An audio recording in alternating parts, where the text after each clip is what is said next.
Complete start to finish tutorial of the FISCO tool for Latvia, where we're going to assess a medium-term plan as well as a outlook. We'll use the annual progress report 2026 to test the outlook as well, so the implementation of a plan. And let's see, we will start with step one, set global parameters. We're going to, of course, select Latvia as the country and the Fiscal Discipline Council for the IFI. We'll leave this set to new or revised MTP to start.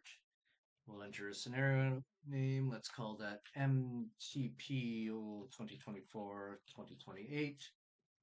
So do we have escape clauses active? Yes, we do. So we're going to leave that set to the true in the year 2025, 2026, 2027, and 2028. These are country-specific escape clauses and they're defense-related. That's going to matter for the control account. We will have to enter our year against which the maximum increase in defense expenditures is calculated, and I believe that's 2021. And we're going to need to enter as well the defense expenditure as a percentage of GDP in 2021, which I believe was 2.5. That's because this now extends earlier than our outturn data. We're using a shorter subsample of outturn data now as requested. Keep simple, but that means we'll have to enter that manually. So all of that information should be complete now. We don't have an excessive debt or deficit procedure, so we can leave all those set to false and not applicable. We'll move to step two, update outturn data. So the last year of outturn data is now 2025. So we can leave that as it is, and we will move right to updating the Eurostat data using our Windows tool. That's going to fetch that for us for Latvia. We'll give it 10 seconds or so. Oh, that was only 7 seconds. Beautiful. So you can see it started to populate. We have our Eurostat data down to here, and the rest is Amico, a separate database. So we'll need a separate macro to fetch that. There we have the rest of the data filled in. That's our outturn data. It's going to use some of the tables down here for intermediary calculations. You can ignore that. We can hide that row. But what's important is we have this table populated here.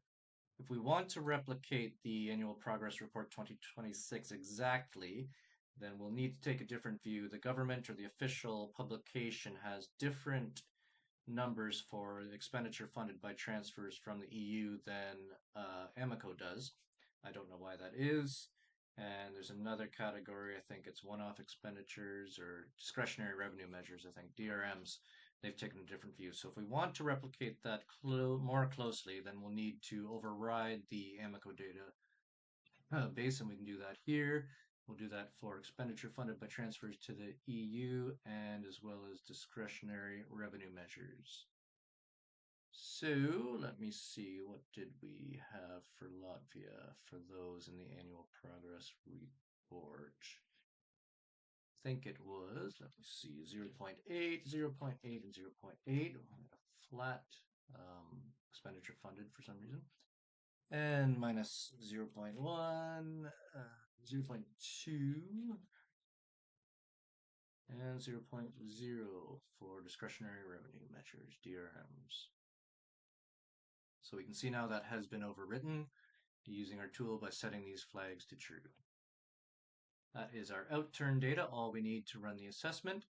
So we're starting with an assessment of the medium-term plan. So we'll skip over the implementation to step 3 of the medium-term plan path, where we'll need to enter our medium-term plan and our prior guidance that we have received from the European Commission.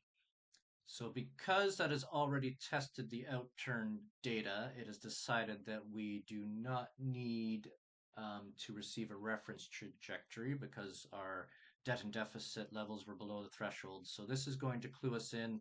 This is conditional formatting that's going to tell us all the data we need to fill out in our medium-term plan and prior guidance, other than, of course, the standard table from the medium-term plan. But that can be imported automatically. Use our import MTP from file tool. And we'll press that. We'll set our parameters here. You can tell it which sheet the tables are in, which column has the line reference numbers, and where the year headers are. And it will find that no matter how the spreadsheet is set up. The spreadsheets are not consistent. And here we need to set, of course, our MTP base here, which is 2023. It's not T-2, so we can set that to false. Submission year T is 2024. We have a planning horizon of 4 years. That can be 5 years. And our adjustment period is 4 years. That can be 7 years if they've requested to do so and have met the conditions. We use different assumptions than the DSA framework, true, and it has already been endorsed by the council, true. So that has set up these parameters automatically set up our table dimensions. And we're going to import our MTP from a file now. We have Latvia MTP 2024-2028. You can point it to whatever file you want, but these files are available on the website, so you can download and populate them, or you can just set your parameters to read in from whatever file you have. So there we have imported our medium-term plan from the budgetary developments. Again, that's all done down here. We can ignore that. That's just the arithmetic that goes into populating this core assessment table. And it has filled out our medium-term plan for longer-term net lending and borrowing path and structural primary balance. Or is that gross debt? Sorry, gross debt path under the 4-year adjustment period plan fiscal path. And we also need, because we are a country that doesn't receive a reference trajectory, there's not much of the prior guidance that's needed for assessments. So there is a tool to import from the prior guidance spreadsheets. It's not worth it at this point just because Latvia doesn't have much to import.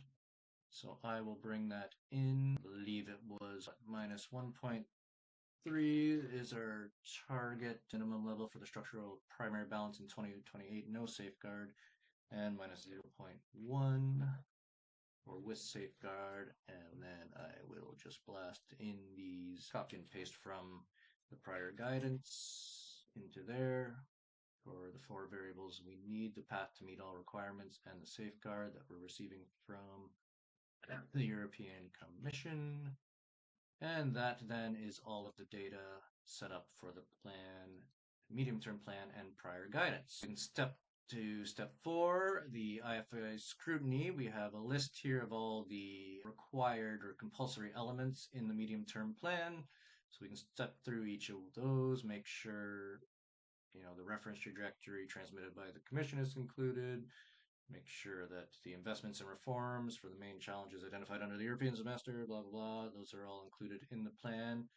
The legislation where the requirements are laid out is listed here. Let me see.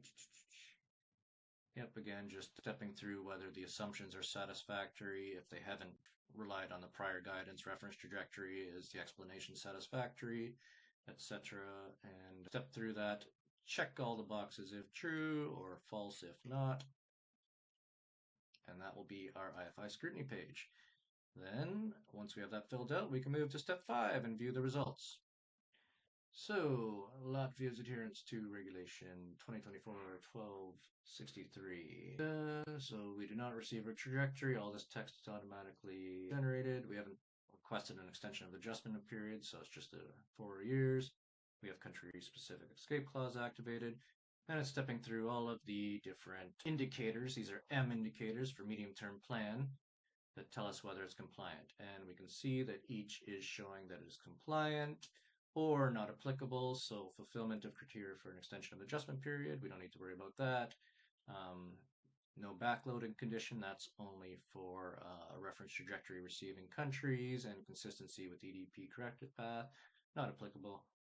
But we have our macro assumptions are plausible. That's the IFI scrutiny, compliance of MTP annual net expenditure, growth path with the prior guidance, yes. If it isn't, if it's above, then is it explained and are the assumptions reasonable?